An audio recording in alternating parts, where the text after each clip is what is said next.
start out with, how many of you have been to the school before and this is your second year kind of thing? Alright, so some of this will be a little redundant, but we're going to go over fly fishing etiquette to start with. And what we want to do is we want you as anglers to be good neighbors. So we don't want you to ruin somebody else's day of fishing or even ruin yours because you get into some fight or argument with the guy. So we want to be good neighbors, and what we want to do is when we come to the river is we're going to, either stand up on a hill or stand on the bank and look and see what's going on. You're going to do that anyways because you want to know if there are fish feeding, you want to know if there's bugs, you may want to shake the bushes to see what's in the bushes.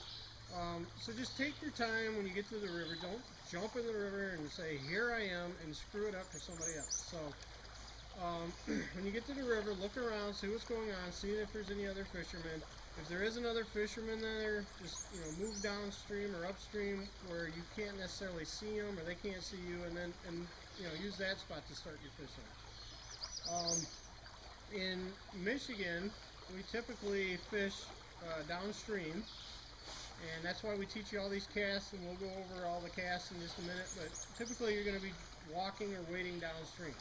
You get out west, you get people that fish upstream all the time, and the reason for that is because they don't learn all these casts that we're teaching you, and they only worry about casting upstream and defeat and drag that way.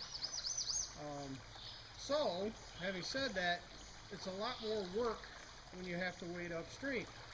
So if you are fishing downstream and you see somebody coming towards you upstream, they have the right of way. So if you see somebody coming towards you, just go ahead and sit down on the bank, let them come through, because they're doing a lot of work. If you come to somebody that's sitting on the bank, it doesn't necessarily mean that they're taking a break. It could be that they're resting a fish. They cast to a fish, they messed up, or the fish came up, hit their fly, they didn't set the hook, whatever the case may be, and they're sitting there resting the fish, waiting for it to come up again before they put another cast over it. So if you see somebody sitting on the bank, kind of let them know that you're there, don't startle people, and ask them, are you resting a fish? If they say yes, then, if it's not on private land, go around them and go downstream where they can't see you and go back to fishing. Or, if they say, no, I'm not resting a fish, then ask, may I pass? You don't care if I walk through, kind of thing. But, try to be polite with people, and hopefully they'll do the same for you. Now, if you're fishing out of a boat, and you see some guy standing in the river fishing, I always tell people, pick up your lines and float past, and then wait until you get around a corner before you start fishing again. Because in some cases, some of these guys have walked and hiked for 2 miles through the woods, and then they've walked upstream 100 yards to get to that particular spot. Okay, and here you are in this boat, you're nice and cool, you got a cold one in your hand, everything's, happy. These guys are sweat pouring off them because they just did a 2-mile hike through a swamp, and now you're going to fish their spot. So when you see somebody that's wade fishing and you're in a boat, just pick up your lines, get past them before you start fishing them, okay? Any questions about fly fishing etiquette? Okay? It's just like anything else, the more you communicate with other people, the better off. How about access?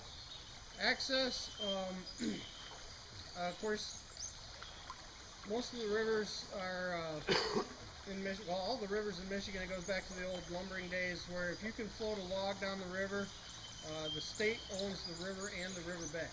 In fact, me as a guide, I have to pay a lease every year just to use the state's water. I have to pay a certain fee, which to me is kind of crazy. But anyways, so we all have access to these rivers. Now, that doesn't necessarily mean that we have access to the banks, because that could be privately owned. So, but in the state of Michigan, if you come to an obstruction in the water, like a log jam that you can't get around, then you do have a right in the most immediate area to go around that obstruction. The same thing as if you come to a big hole that's 20 feet deep and you can't wade through it, you do have a right to go onto private land and go around it. But what you don't want to do is just, and the same thing, if you have somebody that's resting a fish and they're on private land, Just because somebody's resting a fish doesn't give you the right to go portage around them or go around them. Okay? So if you have somebody who's resting a fish and it's private land and there's no way to go around, and you ask if you can pass and they say no, then you're probably just going to have to either wait for them or you're going to have to go back from where you came. Okay? 'Cause you don't want to be trespassing and getting a ticket for that. Is it is the riverbed defined by high water, average water, whatever it is on the day you're waiting? That's typically a western thing. In Michigan, there's not really any kind of definition as far as high water marks or any of that. It's whether you can float a log or not. The property line varies in a riparian, and it's very specific, but for the most part, it's going to be within 5 feet of the water's edge. In most cases, within 5 feet of the water's edge. But you should assume that the banks are privately owned if you're in that area, unless you're in the state area, but just assume that. All right. So you're gonna access at a bridge or a road crossing. That's all public access at that point, because there's always a right-of-way where the right-of-way crosses the river. That allows you to get into the river at that point, but only at that point, not 100 yards downstream. Only at that point. All right. Any other questions about etiquette? Any other comments, guys? All right. All right. So now we're into dry fly fishing. Okay, this is one of the most enjoyable part of fly fishing because it's so visual. You get to see fish coming up, you get to see an insect down the water floating down, you get to see a fish come up and eat it. And then what we do is we see that fish eating, we stalk it, we sneak up on it, whatever you want to do. We cast, we put a fly right over the top of it where we want it, they come up, they eat it, and then we get to playing. I mean, it's just so much fun. And then you get into the entomology and matching the hatch. You get into being able to look at something and say, well, that's a sulfur, that's a brown drake, that's a hex, that's a, you know, whatever the case may be. And if you want to learn all the Latin, you can learn all the Latin and, you know, call them by that name. It's just so much fun to be able to do that. But what I don't want people to do is to think that just because somebody says they're catching them on sulfurs, that means you're only going to fish sulfurs. Okay? In your books, there's a section in there about selectivity and about shape, size, color, all those kinds of things. So, you know, sometimes we can fish attractor patterns. You know, there may be nothing going on, or even during a certain hatch, you can fish a attractor pattern and still catch fish. So don't get tied into, well, I was at the fly shop and they said sulfurs and that's all you're going to fish. So a lot of times what I'll do as a guide sometimes, even though I know that, you know, everybody's catching them on sulfurs, I may fish a fly that represents an insect from the hatch before this one. That's, you know, it's waning. Or I may fish the one that's after. You use all kinds of different, you know, flies to try to get them to come up.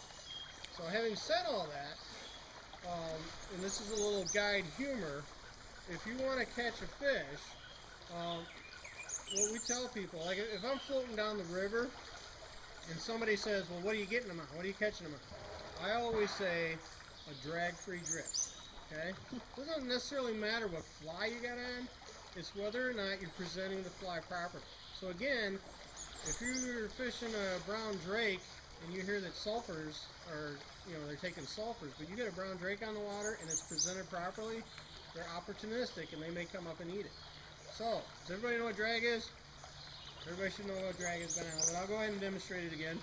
And I'm going to try to do this without hooking anybody, but I'm going to try to get up there where you're at in the slow water, because it's easier for demonstration. So it's floating, now it's dragging. See how fast it's going? It's going faster than the current. There's that little wake behind it. That's what we're trying to avoid, is that drag.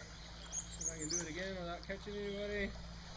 Okay, and it's typically because we get this bend in the line here, and it's actually coming across the current and dragging that fly. Alright? So all this stuff we've been teaching you up in the yard is so that we can cast without having drag. So, the reach cast, and the biggest thing too is always to remember, to, especially when you're going downstream, is to keep your fly line above your fly. Okay? So, the reach cast. Everybody remembers the reach cast? You're going to stop the ride, you're going to reach across your body. Where's the